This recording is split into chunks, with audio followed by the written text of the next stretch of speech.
Have you ever imagined what your life would be like if you had been born in a different place?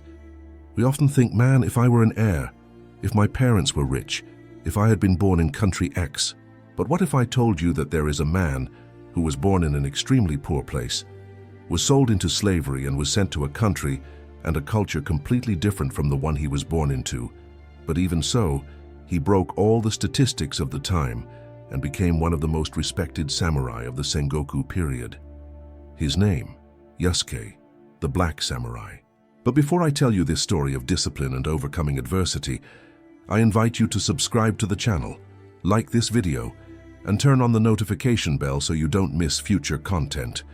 It only takes 5 seconds, and you'll help this content reach more people. Thank you very much. Now back to the video. Japan 1579. A country so closed it executed foreigners simply for setting foot on its beaches, a place where your family lineage determined whether you were worthy to live or die, where the color of your skin could be an instant death sentence. In this scene, a black man nearly 2 meters tall walks the streets of Kyoto, not as a prisoner or slave, but carrying 2 swords at his waist, the ultimate symbol of the Japanese warrior elite. People stopped in the middle of the street. Some knelt in reverence, others whispered in panic, "Oni," which means demon. But this man was no demon. He was something far more dangerous to the system of the time. He was living proof that origin does not determine destiny. His name was Yasuke. But how did this happen?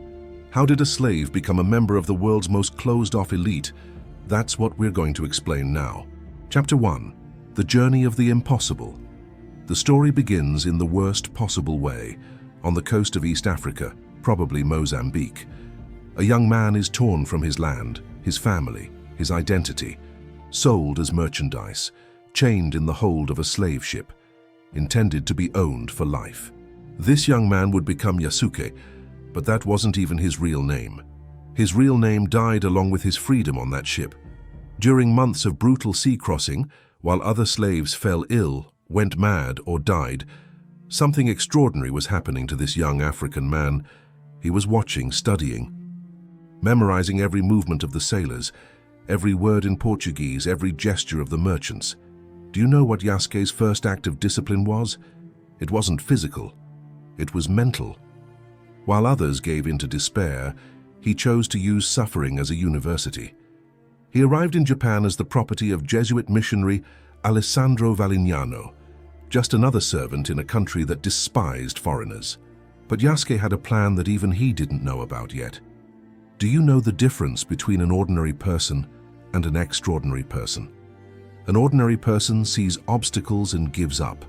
An extraordinary person sees obstacles and becomes a strategist. Yasuke was about to become the greatest strategist of his own life. And what happened next would change not only his life, but the history of Japan forever. Chapter 2. The Meeting That Changed History. Yasuke set foot on Japanese soil as a missionary's most exotic possession. In a country where being different was dangerous, he was different in every possible way. Height almost 2 meters in a country where the average height was 1.50 meters. Skin color, black in a homogeneously Asian society. Status, slave in a culture obsessed with hierarchy. Everything conspired against him, but Yasuke did something no one expected. Instead of hiding, he stood out even more. He learned Japanese at an astonishing speed. Not just basic words, he mastered cultural nuances that Japanese people took decades to grasp. He studied Bushido, the warrior code, even though he didn't have the right to it. He trained combat moves in secret, even without weapons. And then the impossible happened. Oda Nobunaga, Japan's most feared daimyo, the man who unified the country through brute force, heard of the giant black Oni who served the Jesuits. The normal reaction would be to kill or expel him. Nobunaga did the opposite. He had it brought. Do you know why? Because truly powerful men recognize potential no matter where it comes from. And Yasuke was about to prove that he had something far more valuable than a lineage of emperors. He had unshakable discipline. But what happened at that first encounter was so absurd that historians doubted for centuries whether it was real. Chapter 3. The Radical Transformation. Nobunaga's Palace, the most important hall in Japan, All eyes were fixed on the black giant who walked among the samurai elite as if he belonged there. Nobunaga watched him with scientific curiosity. He tested Yasuke's strength. He questioned his intelligence. He challenged his courage. And do you know what Yasuke's reaction was? He didn't bow more than necessary. He didn't beg for mercy. He maintained his dignity even while being analyzed like an exotic animal. Nobunaga was impressed, not just by their physical strength. Anyone could be strong. He was impressed by their mental presence. Yasuke had understood something that most people never understand. Respect is not asked for. It is earned through competence. Within weeks, Nobunaga made a decision that shocked all of Japan. He gave Yasuke land, a house, weapons, and the title of samurai. A slave became a member of the most closed warrior elite in the world. But that wasn't benevolence, it was recognition. Many may think how lucky he was, but we need to understand one thing. Nobunaga was not known for his kindness. He was known for his brutal efficiency.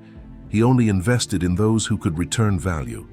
And Yasuke returned valor through a discipline that impressed even warriors born into the samurai tradition. Chapter 4. The Samurai Code. Yasuke didn't just receive the title of samurai, he became the samurai. He mastered kenjutsu, the art of the sword, with obsessive dedication. He memorized complex military strategies. He learned tea ceremonies, calligraphy, poetry, all aspects of warrior culture. Do you know how many hours a day he dedicated to training? 12 to 14 hours, every day without exception.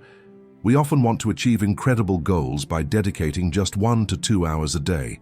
Don't get me wrong, if those 2 hours are all you have, don't worry. Keep giving it your best. The problem is when we have the opportunity to dedicate much more of our time and energy, but we become lazy and make excuses for not doing what needs to be done. While many complain, Yasuke was rewriting his reality through pure discipline. And it worked. In battle, Yasuke fought alongside Nobunaga. He protected the most powerful man in the country. He commanded troops who respected him not for the color of their skin, but for their demonstrated competence. He had become more Japanese than many Japanese, more samurai than warriors of samurai lineage. But the true test of his transformation came at the darkest possible moment. A historian specializing in feudal Japan at Kyoto University published a fascinating analysis of Yasuke. What is most striking is not that he became a samurai while being African, but the speed with which he mastered cultural codes that had been passed down through generations. This indicates extraordinary adaptive intelligence and personal discipline. Another researcher at the University of Tokyo, with more than 25 years studying the Sengoku period, stated, Yasuke represents something unique in Japanese history, pure meritocracy overcoming the caste system. His acceptance by Nobunaga was not a cultural exception, it was recognition of real worth. In other words, experts confirm it wasn't luck. It was competence built through systematic discipline. Chapter 5. The Discipline That Conquers All, June 21, 1582. The day that would test everything Yasuke had built. Akechi Mitsuhide, one of Nobunaga's generals, decided to betray his master. He surrounded the Honnoji temple where Nobunaga was staying. It was a deadly ambush. Yasuke had two options: flee and save his own life, or stay and die with his lord. Guess what he chose? He fought until the last second. When Nobunaga committed seppuku to avoid capture, Yasuke continued fighting to protect Nobunari, his master's son. He was captured only when it became physically impossible to continue resisting. And do you know what Akechi Mitsuhide said about Yasuke after capturing him? That he wouldn't kill him because he wasn't really Japanese and didn't understand the implications of his actions. The irony is brutal.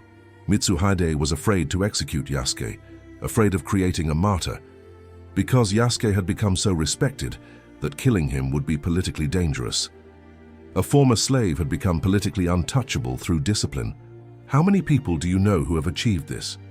Completely transform not only their social standing, but also others' perception of their capabilities.